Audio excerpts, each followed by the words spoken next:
Uri, Ugo, and Uzi, all carrying my name. Jones, Faye Jones declared, her voice slicing through the stunned silence of a lavish gala, the triplet sons at her side mirroring the billionaire Kenneth, who'd invited her to shame her.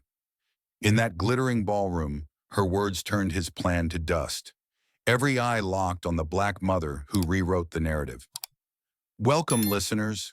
Where are you tuning in from? Chicago? Nairobi?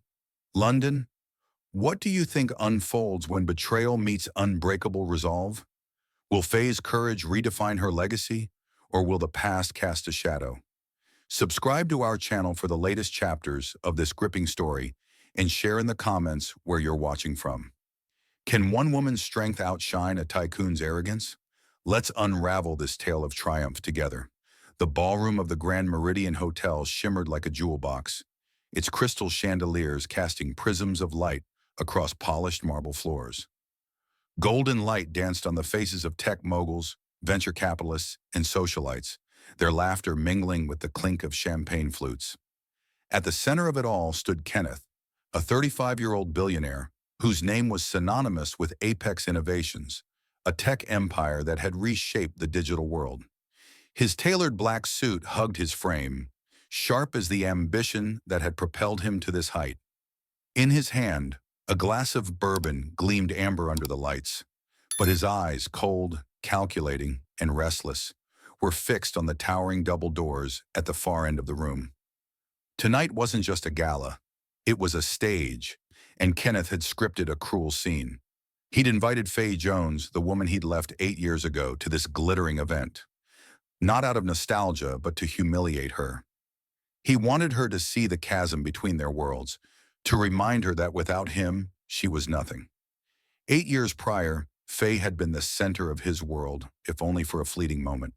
A classical literature teacher at a modest Savannah school, she'd entered his life when hired to tutor his niece. Her quiet confidence, her way of speaking about books as if they held the secrets of the universe, had disarmed him. Their first meeting in the sleek conference room of Apex headquarters had felt like a spark in a storm. Kenneth, used to commanding boardrooms, found himself hanging on her words. Over coffee in a dimly lit cafe, he'd leaned closer, his voice low. "You're different, Faye." "Real." She'd smiled, her dark eyes warm, unaware of the weight his words carried, or the transience of his interest. Their romance had bloomed like a fever dream. Candlelit dinners by the Savannah River, weekend escapes on his private jet to New York, her hand in his at tech summits where he paraded her as a novelty. At a Malibu beach house, waves crashing softly beyond the windows, he'd held her close and whispered, "You make me believe in something bigger." Faye, a woman who'd never chased wealth or fame, let herself believe in him. She dreamed of a future, a small house, a garden, a family, blind to the restlessness lurking beneath his charm. Now in the ballroom, Kenneth's lips curled into a faint smirk as he sipped his bourbon. He'd heard whispers of Faye's struggles, a single mother scraping by, her teaching career derailed after he'd made a call to her school's board. The invitation he'd sent her was no olive branch. It was a power play, a chance to parade his success and her supposed failure before an audience of the elite. He imagined her walking in, diminished, perhaps in a borrowed dress, her eyes downcast as she faced the world he'd built without her. The thought fueled him, a flicker of triumph in his chest. He glanced at his watch, the seconds ticking down to his moment of victory. The double doors swung open, and a hush fell over the crowd. Faye Jones stepped into the room, and the air shifted, as if the chandeliers themselves dimmed to focus on her. She wore a simple, deep emerald dress that hugged her frame with quiet elegance. Her hair swept into a high bun that accentuated the strength in her jawline. Her presence wasn't loud, but it commanded the room, a stillness that made every head turn. Beside her stood 3 boys, Uri, Ugo, and Uzi Jones, each about 8 years old, their postures straight, their faces striking in their resemblance to the man at the center of the room. The boys' dark eyes, sharp cheekbones, and subtle curls of hair were a mirror to Kenneth's own features, a living echo of the past he'd tried to erase. The crowd's murmurs faded to silence, glasses pausing midair as the weight of the moment settled like dust. Kenneth's bourbon glass trembled in his hand, the amber liquid catching the light. His smirk vanished, replaced by a flicker of something he hadn't felt in years: uncertainty. Faye's gaze found his, steady and unyielding, not with anger but with a quiet power that made his chest tighten. She stepped forward, the boys moving with her, their steps synchronized, as if they'd rehearsed this moment. The crowd parted, creating a path that led her directly to him. Whispers rippled through the room. Speculation, curiosity, judgment. Kenneth's throat tightened as he realized the script he'd written was unraveling. Faye stopped a few feet away, her son standing tall beside her. The room seemed to hold its breath, waiting for her to speak. Her voice, clear and resonant, cut through the silence like a blade. Uri, Ugo, and Uzi, all carrying my name, Jones. The words landed like a thunderclap, each syllable deliberate, a declaration that needed no elaboration. The boys looked up at her, their expressions a mix of pride and calm, as if they understood the weight of their presence. Uri, the quietest, held her hand. Ugo, sharp-eyed, scanned the room. Uzi, bold, met Kenneth's gaze with a curiosity that bordered on defiance. Kenneth's glass slipped from his fingers, shattering on the marble floor, the sound echoing in the stunned silence.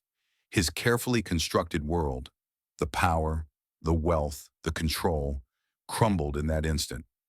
The crowd's eyes darted between him and Faye, piecing together the story he'd tried to bury. He saw it in their faces, the recognition of his sons, the realization of his abandonment, the shift of power to the woman he'd underestimated. Faye didn't flinch, didn't gloat. She stood there, her son's hands in hers, a living testament to her resilience. The whispers grew louder, a tide of judgment turning against him. A tech mogul murmured to his partner, "Those are his boys." A socialite's eyes widened, her fan pausing mid-wave. Kenneth felt the weight of their stares, the room no longer his. Faye's lips curved into a faint, almost imperceptible smile. Not of triumph, but of certainty. She didn't need to say more. Her presence, her sons, their shared name, Jones, spoke louder than any accusation could. She turned, guiding Uri, Ugo, and Usi toward a table, her steps measured, her back straight. The crowd watched, some with awe, others with pity for the billionaire left standing alone. Kenneth's hands clenched at his sides, his mind racing for a way to reclaim control, but there was none. The gala continued, the music swelling, but the spotlight had shifted. Faye Jones, the woman he'd dismissed, had rewritten the narrative in a single moment, leaving him to face the truth he'd tried to outrun. The night was hers and the story was just beginning. Rain lashed against the towering glass facade of Apex Innovations headquarters, the storm outside mirroring the turmoil in Faye Jones's heart. She stood in the sleek, sterile lobby, her coat dripping onto the polished granite floor, clutching a small cloth bag that held 3 positive pregnancy tests. Her hands trembled, not from the cold, but from the weight of what she was about to do. Faye, a classical literature teacher whose world revolved around books and students, had never imagined herself here, in the heart of Kenneth's empire. The man who'd once held her under starlit skies, whispering promises of a shared future, was now a stranger behind these walls. She'd come to tell him she was carrying his children, triplets, the test confirmed, hoping for a flicker of the warmth he'd once shown. The receptionist, recognizing her from past visits, offered a curt nod and pressed the elevator button. No smile, no warmth, just a mechanical gesture that set Faye's nerves on edge. The elevator hummed upward, its mirrored walls reflecting her anxious face. Faye smoothed her damp hair, her heart pounding as she rehearsed her words. She'd fallen for Kenneth so quickly. His charm, his sharp mind, the way he'd made her feel, seen in a world that often overlooked her. Their romance had been a whirlwind. Riverside dinners, private jet escapes, his hands steady in hers at glittering tech summits. In a Malibu beach house, his arms around her, he'd whispered, "You make me believe in something bigger." She'd believed in him, in them, dreaming of a simple life together, a garden, a home, a family. Now, standing before his office door, she clung to that dream, even as a quiet dread gnawed at her. The door swung open, and there he was, Kenneth standing with his back to her, Mid-sentence on a phone call, his voice clipped and commanding. The office was a fortress of glass and steel, floor-to-ceiling windows framing a stormy Savannah skyline. He turned, his eyes meeting hers, and the air shifted. No smile, no trace of the man who'd once called her real. Just a cold, assessing stare.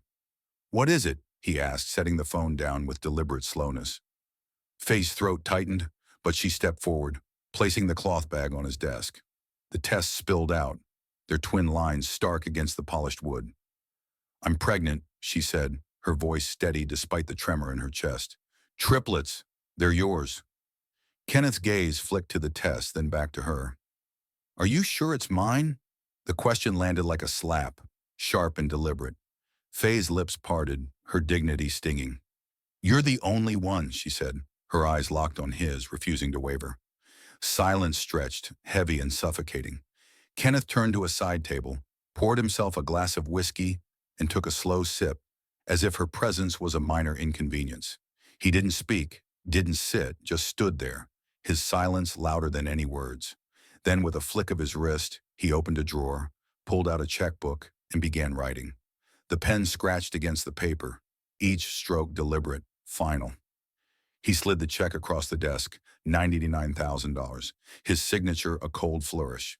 "Take care of it," he said, his voice flat, devoid of emotion, "or don't come back." Faye stared at the check, the numbers blurring as her pulse roared in her ears. It wasn't just money, it was a price tag on the lives growing inside her, on her love, on the future she'd dared to imagine. Her hands clenched, but she didn't touch the paper. "You think I came here for money?" she asked, her voice low, each word a quiet fire. Kenneth didn't answer. He pressed a button on his desk, and a woman's voice crackled through the intercom. "Yes, Mr. Whitmore?" "Escort her out," he said, his eyes already drifting to his phone, dismissing her as if she were a closed deal. Two security guards appeared, their faces blank, their presence a final humiliation. Faye stood, her back straight, her eyes burning into Kenneth's. She didn't beg, didn't cry. She picked up the cloth bag, leaving the check untouched, and walked out, her steps echoing in the cavernous office. The guards flanked her through the lobby, past curious stares from employees who'd once greeted her warmly. Outside, the rain soaked her through, the check in her pocket dissolving into a sodden mess.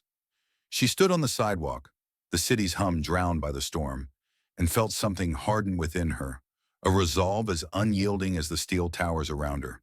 She would protect her children, no matter the cost. Days later, a curt email arrived from her school, where she'd taught for 4 years, shaping young minds with the words of Austin and Baldwin. Her contract was terminated, effective immediately. No reason given, just a board decision. Faye knew Kenneth's hand was behind it, his influence a shadow that reached further than she'd feared. She applied to other schools, then cafes, bookstores, restaurants, anywhere to keep her and her unborn children afloat. But her growing belly drew hesitant glances, closed doors. Employers saw a liability, not a woman fighting for her future. She walked miles to save bus fare, her hands resting on her stomach, whispering, "We'll start again. Just us." Faye found a one-room apartment in Savannah's south side, its walls stained with damp, its single window rattling in the wind. The stove was old, the floor creaked, but it was hers, a fragile sanctuary for the life she was building. She unpacked her few belongings, a stack of books, a worn laptop, a single photograph of her parents. She placed a hand on her belly, feeling the faint stir of her triplets, and made a vow. "I'll give you a world," she whispered, her voice steady despite the ache in her chest. The city outside was indifferent, its lights flickering through the rain. But inside, Faye's heart burned with purpose. Kenneth had tried to erase her, to reduce her to a transaction. But she was more than his rejection. She was a mother, and that was a power he could never touch. The betrayal cut deep, but it didn't break her. Faye stood in the dim light of her apartment, the rain a soft rhythm against the window, and felt the weight of her choice settle. She would not let Kenneth's cruelty define her. The tests in her bag, the lives within her, were not a problem to be taken care of. They were her reason to fight, to rise, to rewrite the story he'd tried to end. She opened her laptop, its screen flickering to life, and began searching for free coding tutorials. Each click, each line of text, was a step toward a future she would build with her own hands. The storm outside raged on, but Faye Jones was no longer adrift. She was the anchor, the fire, the beginning of something unstoppable. The fluorescent lights of the community clinic flickered, casting a sterile glow over the cramped examination room. Faye Jones sat on the edge of a worn examination table, her hands resting on her swollen belly, her coat borrowed and too thin for the biting cold outside. She'd walked over an hour to get here, her legs numb, her breath visible in the chilly air. The young doctor, his face kind but tired, adjusted the ultrasound probe, the machine humming softly. Faye's heart raced, not from fear, but from a quiet anticipation. She'd faced rejection, betrayal, and the weight of a future she'd have to build alone. But this moment, the first glimpse of the lives within her, was a beacon in the dark. The screen flickered and then it came, a heartbeat, strong and steady, then another, and another. 3 distinct rhythms filled the room, a chorus of life. The doctor's eyes widened. "Triplets," he whispered, his voice barely audible over the machine's hum. Faye froze, her gaze locked on the screen, where 3 tiny shapes pulsed with promise. Tears welled, not from doubt, but from a fierce, unyielding resolve. She wasn't alone anymore. She had them. The clinic's walls seemed to close in as the reality settled.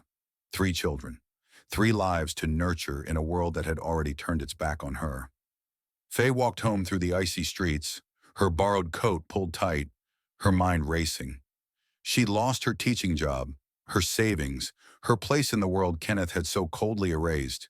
Her one-room apartment in Savannah's South Side, with its peeling paint and rattling window, was barely a shelter. Yet as she placed a hand on her belly, feeling the faint stir of her triplets, she whispered, "We'll make it, I promise." The city's lights blurred through the fog, indifferent to her struggle, but Faye's heart burned with a clarity she'd never known. These children were her purpose, her fight, her dawn. Weeks later, the pain came without warning, sharp and unrelenting, bending Faye over the rickety table in her apartment. Her laptop, open to a coding tutorial, flickered in the dim light as she gripped the edge, her breath ragged. She called for an ambulance, her voice shaking but firm, and the world became a blur of sirens and sterile hospital corridors. The emergency C-section was a storm of bright lights and urgent voices. When it was over, Faye lay exhausted, her body heavy, her mind clinging to one question. The nurse, her eyes gentle, took Faye's hand. "They're warriors," she said softly. "So are you." Through the glass of the neonatal unit, Faye saw them, Uri, Ugo, and Uzi Jones, each barely 2 kilos, fragile yet fighting, their tiny chests rising in incubators. She whispered their names, her voice a vow. "Mommy's here." The apartment became a battlefield of love and survival. Faye brought her triplets home to a space barely large enough for one. The single window let in a sliver of light, illuminating the second-hand crib where Uri, Ugo, and Uzi slept in a tangle of blankets. Nights were a symphony of cries, each boy distinct. Uri startling easily, Ugo restless, Uzi spitting up often. Faye moved between them. 3 bottles, 3 diapers, 3 lullabies, her body aching from sleeplessness. She'd catch an hour of rest, only to be woken by another cry. Yet she never faltered. Each night, as she soothed one son back to sleep, she'd glance at her laptop, its screen a gateway to a dream she refused to abandon. She was building Brightpath, an educational platform for children like hers, those the world overlooked, those denied a chance to learn. By day, Faye worked as a waitress in a greasy diner, her 6-month belly hidden under a loose apron. She wiped tables, poured coffee, and smiled through exhaustion, knowing one wrong question, "Are you pregnant?" could cost her the job. Every dollar went to formula, diapers, and the electric bill to keep her laptop running. One evening, the diner manager, his eyes lingering on her belly, muttered, "Customers are complaining. You're done." Faye removed her apron, her hands steady despite the sting. She stepped into the freezing night, the wind slapping her face, and placed a hand on her stomach. "Don't worry," she whispered. "Mommy will find another way." She walked home, the city's hum a distant roar, her resolve a quiet fire. Nights were for learning. Faye sat at her wobbly table, her sons asleep in their crib, and taught herself coding from free online videos. The laptop's fan whirred, its keyboard sticky from use, but each line of code was a step toward bright path. She studied Montessori methods, early childhood education, and anything to make her platform a lifeline for kids in need. Her eyes burned from fatigue, her fingers ached, but she pressed on, driven by the heartbeats she'd heard in that clinic. She wasn't just building software, she was building a future. An elderly neighbor, Ms. Clara, knocked one night, offering a bowl of soup. "What keeps you up, child?" she asked. Faye, her eyes ringed with shadows, smiled. "I'm building a school for 3 boys who aren't even born yet." Ms. Clara chuckled, shaking her head, but Faye's gaze drifted to her sons. "I can't give you a father," she whispered, "but I'll give you a world." The weight of motherhood and ambition pressed hard, but Faye was unbreakable. She'd lie on the floor beside the crib, one hand touching a tiny foot, the other typing code. Uri's soft breaths, Ugo's restless kicks, Usi's quiet gurgles. They were her rhythm, her reason. She'd pause to read them passages from her old literature books, her voice soft, weaving stories of hope into their dreams. The apartment's damp walls seemed to close in, but Faye's vision stretched far beyond. Bright Path wasn't just an idea, it was a promise, a rebellion against the world that had tried to erase her. She coded through the night, her son's heartbeats echoing in her mind. Each keystroke, a defiance of Kenneth's dismissal. Each lesson plan a brick in the foundation of a life she'd build alone. Faye's hands, once soft from turning pages of novels, were now calloused from work and worry. Yet as she watched her sons sleep, their tiny faces lit by the laptop's glow, she felt a strength she'd never known. The world outside her window was vast and uncaring, but within these walls she was forging something unstoppable. Uri, Ugo, and Usi were her dawn, their lives a light that no betrayal could dim. Faye closed her laptop, the screen fading to black, and leaned back, her eyes on the ceiling.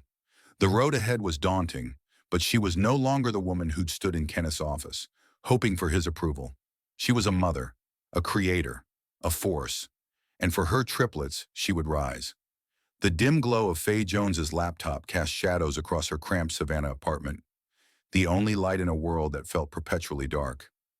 The room smelled of formula and damp walls, the single window rattling as the night wind howled outside.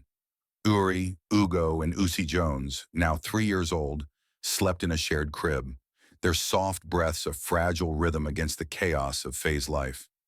She sat at a wobbly table, her fingers hovering over a sticky keyboard, coding the first lines of Bright Path, an educational platform born from her vow to give her triplets a future. Each keystroke was a rebellion against the rejection that had driven her here. Kenneth's cold dismissal, the loss of her teaching career, the closed doors of a city that saw her growing family as a burden. Faye's eyes ringed with fatigue, burned with purpose. She wasn't just building software, she was building a legacy for her sons and for every child the world had overlooked. Motherhood was a battlefield, and Faye was a warrior without armor. Days blurred into nights as she juggled her triplets' needs. Uri's quiet sensitivity, Ugo's restless energy, Uzi's frequent spit-ups, with her relentless drive to create. She worked as a waitress in a greasy diner, her apron loose to hide the exhaustion etched into her frame. Every dollar went to essentials: diapers, formula, the electric bill to keep her laptop alive. The diner's fluorescent lights buzzed overhead as she poured coffee, her smile masking the ache in her legs. One evening, the manager's eyes lingered on her, his voice gruff. "Customers don't like seeing a mother like you. You're done." Faye untied her apron, her hands steady, and stepped into the cold night. The wind stung her face, but she whispered to her absent sons, "Mommy will find another way." She walked home, the city's hum distant, her resolve a quiet fire that no rejection could extinguish. Nights were her sanctuary, stolen hours when her boys slept. Faye sat before her flickering laptop, teaching herself coding from free online tutorials. her fingers clumsy but determined. She studied Montessori methods, early childhood education, anything to make Bright Path a lifeline for kids in need. The platform was simple, a digital classroom with interactive lessons, but to Faye it was a revolution. She coded with one hand, the other resting on the crib where Uri, Ugo, and Uzi dreamed. Their soft snores fueled her, each line of code a brick in a foundation she was building alone. An elderly neighbor, Ms. Clara, knocked one night, a bowl of soup in her hands. "What keeps you up, child?" she asked, peering at the laptop. Faye's voice was soft but fierce. "I'm building a school for 3 boys who deserve a world." Ms. Clara smiled, leaving the soup, but Faye's eyes returned to the screen, where her dream was taking shape. The breakthrough came unexpectedly. Faye submitted Bright Path to Bridges for Learning, a nonprofit supporting educational initiatives. Her pitch was raw, typed on a library computer while her sons played nearby, their laughter echoing in the stacks. She wrote of children forgotten by the system, of a mother's resolve to give them a voice. Weeks later, an email arrived. A $5,000 grant and an offer of mentorship from Rosa Klein, a retired ed tech director with a reputation for being tough but fair. Faye's heart raced as she read the words, her son's giggles filling the apartment. She didn't buy new clothes or a better laptop. Every cent went to hiring a computer science student to refine BrightPath's interface. The platform's first version launched quietly, a modest tool with lessons on reading and math. But to Faye, it was a beacon for kids like hers, those the world deemed unworthy. Rosa Klein was no gentle guide. Their first Zoom call crackled with her bluntness. "Why should I believe this will matter?" she asked, her eyes piercing through the screen. Faye, surrounded by her son's toys, met her gaze. "Because I've lived the struggle it's meant to fix." Rosa said nothing, but sent a document after the call, a roadmap for user testing and growth. Faye pinned it to her wall, next to a drawing Yuri had made of a sun. She worked in stolen moments. While the boys napped during late-night feedings, in the library's free Wi-Fi zone, while they attended a community daycare. Rosa's feedback was relentless. 3 pages of notes per demo, but always ended with, "You're getting there. Keep going." Faye wrote those words on a sticky note, taping it to her laptop. They were her lifeline. The days were grueling, but Faye's spirit was unbreakable. She'd carry her sons in cloth slings to the library, their warmth against her chest grounding her as she typed lesson plans. Uri clung to her, Ugo squirmed, Usi babbled. She'd read them stories from her old literature books, weaving hope into their dreams, then returned to coding. One night, Uzi's fever spiked, his cries piercing the quiet. Faye rocked him, her laptop open, debugging a lesson module between soothing whispers. She didn't sleep, but she didn't stop. Every bug fixed, every lesson crafted, was a step toward a world where her sons, and others like them, could learn without shame. Bright Path began to take shape, its lessons simple but heartfelt, designed for children who'd never had a teacher believe in them. Faye tested it on her sons, their tiny fingers tapping the screen. Uri sat still. Ugo raced through math games. Uzi pressed wrong answers but laughed. Their reactions guided her, each giggle a reminder of why she fought. The platform wasn't perfect, but it was hers, born from sleepless nights and a mother's love. Faye looked at her sons, asleep in their crib, and the hum of Faye Jones' laptop filled her small Savannah apartment, a soft counterpoint to the laughter of her triplets, Uri, Ugo, and Usi, playing with wooden blocks on the floor. Bright Path, her educational platform, had grown from a dream born in desperation to a beacon serving 50,000 students, its impact rippling through underserved communities. Media outlets buzzed with stories of the single black mother who coded a revolution while raising 3 boys alone.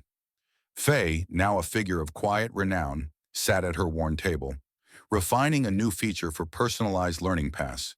The world outside her window was alive with possibility, but a shadow from her past was about to creep back in.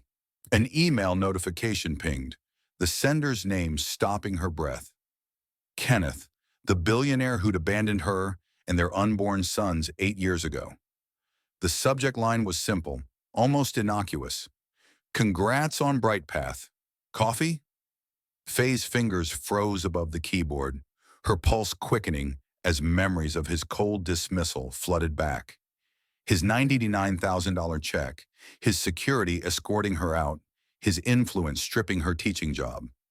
She stared at the screen, the cursor blinking like a challenge, and felt a storm brewing within her. Faye didn't reply. She closed the laptop, her hands steady but her mind racing. Kenneth's words, polite yet distant, carried the weight of a man who thought he could step back into her life as casually as he left it. She stood and walked to the window, gazing at the schoolyard across the street where her sons played tag, their laughter a reminder of what she'd built without him. Uri, thoughtful and quiet, dodged Ugo's energetic chase, while Uzi, bold and curious, waved at her from afar. They were her world, her reason, and Kenneth had no claim to them. Yet the email lingered like a ghost, stirring a quiet unease. Why now? What did he want? Faye pushed the thoughts aside, focusing on Bright Path's next update. But the past refused to stay buried. The next morning, as Faye picked up her sons from school, the principal approached, her face tight with concern. "A man came by asking about your boys," she said, her voice low. "Said he was a relative. We didn't share anything, but I thought you should know." Faye's heart thudded, the air suddenly heavy. She didn't need to ask who it was. Kenneth's shadow was creeping closer, not through emails but through her sons' lives. She thanked the principal, her smile masking the urgency coiling in her chest, and ushered Uri, Ugo, and Uzi home. That night, after the boys were asleep, she sat at her table, the apartment's silence broken only by the hum of the fridge. She opened her laptop, not to respond to Kenneth, but to contact her lawyer. Custody papers were updated, school records secured, and every legal barrier fortified. Not out of fear, but because Faye had something to protect, and no one, not even their biological father, had the right to threaten it. The intrusion sharpened her focus. Faye threw herself into Bright Path, her nights spent coding and testing, her days balancing motherhood and meetings with her mentor, Rosa Klein. The platform's growth demanded her full attention, but Kenneth's presence loomed like a storm cloud. She ignored his email, choosing silence as her answer, just as he had 8 years ago. But the world had other plans. An invitation arrived from a national education conference in Atlanta, a prestigious gathering of founders, educators, and investors. Rosa's voice crackled through a Zoom call, her tone firm. "Your story belongs there, Faye. You've earned this stage." Faye hesitated, her fingers tracing the edge of her laptop. Public speaking wasn't her strength, but Rosa's words echoed her resolve. She wasn't just a mother or a coder, she was a force, and her work deserved to be seen. Then came a second invitation, this one from Kenneth's team at Apex Innovations. He was hosting a panel at the same conference and had requested her presence as a special guest. The request was laced with his old arrogance, as if her attendance would validate his narrative. Faye's jaw tightened as she read the email, her mind flashing to the glass-walled office where he'd dismissed her, to the rain-soaked night she'd vowed to rise. She sat in the dark, her son's soft snores filling the apartment, and weighed her choice. Rosa called again, her voice cutting through Faye's doubt. "He tried to erase you once," she said. "Now he needs you to prove he wasn't wrong. You owe him nothing."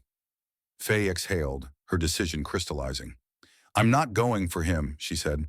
"I'm going for every woman who's been told she's not enough." Rosa's chuckle was soft but proud. "Then go and don't bow your head." Faye prepared meticulously, not for Kenneth, but for the audience who needed her story. She chose a tailored gray dress, its simplicity a stark contrast to the Gala's opulence. Her hair swept into a high bun that spoke of strength. The Atlanta Conference Center buzzed with energy, its halls filled with the hum of innovation and ambition. Faye arrived early, reacquainting herself with spaces that once made her feel small. The VIP lounge, with its leather chairs and gleaming glass walls, was a far cry from her damp apartment, but she walked through it with a quiet confidence. Every gaze followed her, not with pity, but with curiosity and respect. Rosa arrived, shaking her hand like a partner forged in fire. "You're ready," she said, and Faye nodded, feeling the weight of her journey settle into her bones. As she waited backstage, her name was announced, and the hall erupted in applause. Faye stepped into the spotlight, facing a sea of 500 faces, Kenneth among them in the front left row. His eyes met hers, searching for the woman he'd once dismissed, but Faye's gaze was steady, unyielding. She didn't smile, didn't nod, just stood there. A mother, a founder, a force. The host introduced the panel, but Faye's presence spoke louder than any title. She was here not as Kenneth's guest, but as the architect of Bright Path, a platform lifting thousands of children from the shadows. The past had returned, but Faye was no longer the woman who'd walked away in the rain. She was the storm now, and this stage was hers to claim. The room leaned in, sensing a story about to unfold, and Faye felt the fire within her burn brighter than ever. The small conference room in the Savannah City Library was a stark contrast to the glittering world Faye Jones had faced at the Gala years ago.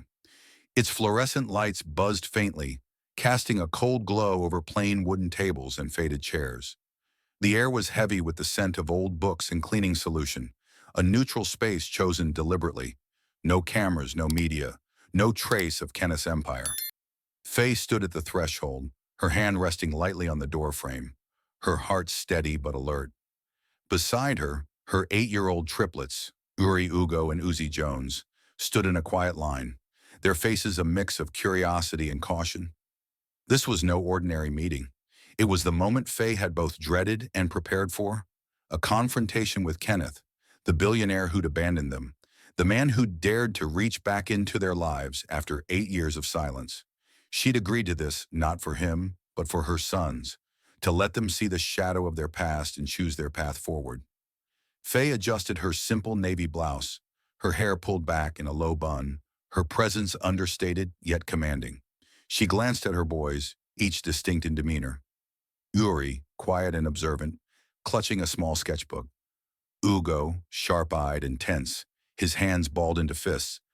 Uzi, bold and curious, tilting his head as if sizing up the world. "Stay close," she whispered, her voice a soft anchor. They nodded and she pushed the door open. Kenneth sat at the far end of the table, alone. No suit or entourage to shield him. His plain gray sweater and slightly mussed hair made him look less like the tech titan who'd once dismissed her, and more like a man grappling with the weight of his choices. He stood as they entered, his hands clasped tightly, his eyes flickering with something, regret perhaps, or fear. "Thank you for coming," Kenneth said, his voice low, almost fragile. The words hung in the air, unanswered. Faye guided her sons to the table, taking a seat to the side, her posture straight, her gaze steady but neutral. She wouldn't speak for her boys. This moment was theirs. The triplets sat across from Kenneth, their faces a haunting mirror of his own. Uri's high cheekbones, Ugo's sharp jaw, Uzi's expressive eyes. The resemblance was undeniable, a silent accusation that needed no words. Kenneth's breath caught, his hands twitching as if to reach out, but he stopped himself, his eyes darting between them. The room was silent, save for the faint hum of the lights, the tension thick enough to choke on. Uzi broke the quiet, his voice clear and unafraid. "Why are you here?" he asked, tilting his head, his eyes locking onto Kenneth's. The question was simple, yet it cut like a blade, stripping away the years of distance. Kenneth's mouth opened, then closed, his composure faltering. "I just wanted to see you," he said finally, his voice barely above a whisper. Faye watched, her expression unreadable, her hands folded in her lap. She'd prepared her sons for this, telling them the truth in gentle fragments. This man was their father, but he'd chosen to walk away. They owed him nothing, not anger, not forgiveness, not even acknowledgement. Uri's fingers tightened around his sketchbook. Ugo's jaw clenched and Uzi's gaze held steady, searching for something in Kenneth's face. Kenneth shifted, his eyes welling as he looked at Ugo, whose features echoed his own at that age. "You look so much like," he began, but stopped, the words crumbling under the weight of the moment. He cleared his throat, trying again. "I don't know what to say," he admitted, his voice cracking. "I just wanted to see you once." The confession hung there, raw and inadequate. Faye's heart stirred, not with pity, but with a quiet recognition of the man he'd become. Diminished, stripped of the arrogance that had once defined him. Yet she felt no urge to comfort him. This was his reckoning, not hers. The silence stretched, heavy and unbroken. Yuri glanced at Faye, seeking her strength, and she gave a subtle nod, her eyes soft but resolute. Ugo's hands unclenched, but he stared at the table, refusing to meet Kenneth's gaze. Uzi, undaunted, leaned forward. "Do you know our names?" he asked, his tone more curious than accusing. Kenneth nodded slowly, his voice barely audible. Uri, Ugo, Uzi. The name sounded foreign on his tongue, a litany of what he'd lost. Faye watched, her silence a shield, letting her sons navigate this moment. They didn't stand, didn't cry, didn't offer the absolution Kenneth's eyes seemed to beg for. The room held a truth too heavy for words. Blood didn't make a family. After 15 minutes, Faye rose, her movement a signal. "We're done here," she said, her voice calm but final. The boys stood, their steps deliberate as they moved toward the door. Yuri went first, his sketchbook tucked under his arm. Ugo followed, his shoulders squared. Uzi lingered a moment, glancing back at Kenneth with a child's unfiltered curiosity. Faye was the last to leave. She paused at the door, turning to face Kenneth one final time. His eyes were fixed on the empty chairs, his hands trembling slightly. "They don't hate you," she said softly, her words measured. "But they don't owe you love, and you no longer have the right to ask for it." Kenneth nodded, his gaze dropping to the table, the weight of her words settling like dust. Faye closed the door, the click echoing in the quiet library. Outside, the boys waited, their faces a mix of relief and resolve. Uri took her hand, Ugo walked close, and Uzi skipped ahead, already asking about lunch. Faye smiled, the tension in her chest easing. This wasn't closure, it was a boundary, drawn with the clarity of a mother who'd fought for her son's future. Kenneth's shadow had returned, but it held no power here. Faye and her boys stepped into the sunlight, their steps light, their bond unbreakable. The confrontation was over, and Faye knew with a quiet certainty that the story was theirs to write.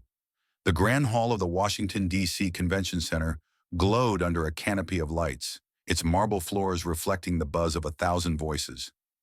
The air thrummed with anticipation as educators, investors, and journalists gathered for the annual Pioneer in Community Education Awards.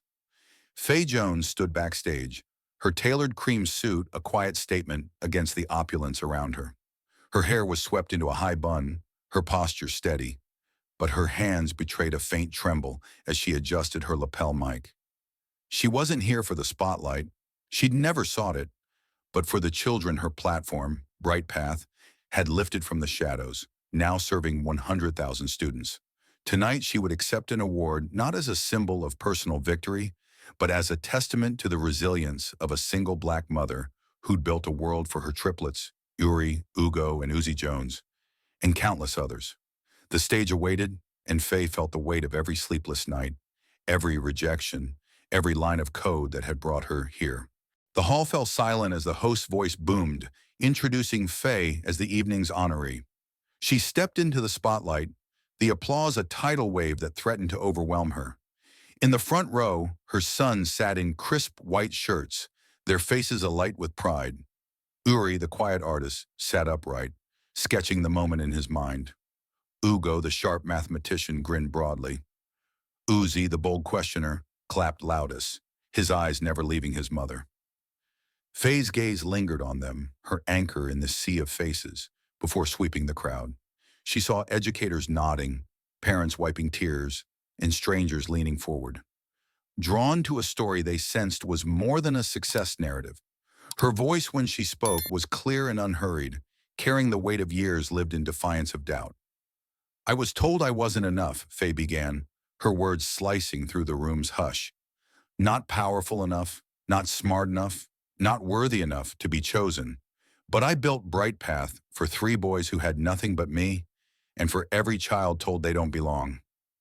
The crowd leaned in, her truth pulling them closer. She spoke of nights coding beside a crib, of carrying her sons to clinics in the rain, of building a platform from a mother's love and a broken laptop. "I didn't come here for validation," she said, her eyes fierce yet warm.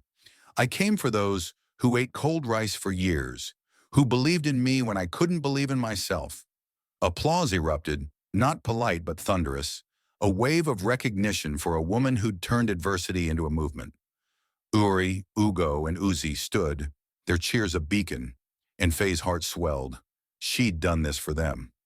Backstage, the moment lingered. Faye removed her mic, her breath steadying as Rosa Klein, her mentor, handed her a bottle of water. "You taught this room dignity tonight," Rosa said, her voice thick with pride. Faye smiled, but before she could reply, a reporter from a national outlet approached, her notepad ready. "Ms. Jones, your story's going viral. Single mother, tech founder, now an award winner. How does it feel?" Faye paused, her eyes drifting to her sons waiting nearby. "It feels like proof that the invisible can become unstoppable," she said softly. The reporter scribbled furiously, but Faye's focus was on her boys, who ran to her, Uzi tugging her hand.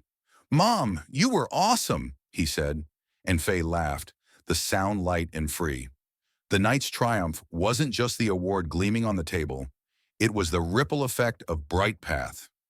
Faye's phone buzzed with notifications, emails from teachers, letters from parents, messages from children who'd found confidence through her platform. One stood out, pinned later to her office wall. "Thanks to Bright Path, my daughter read her first book without fear.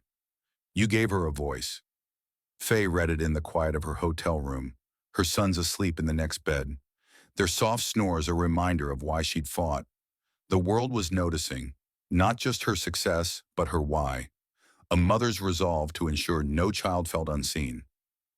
The next morning, Faye's story broke across major media outlets.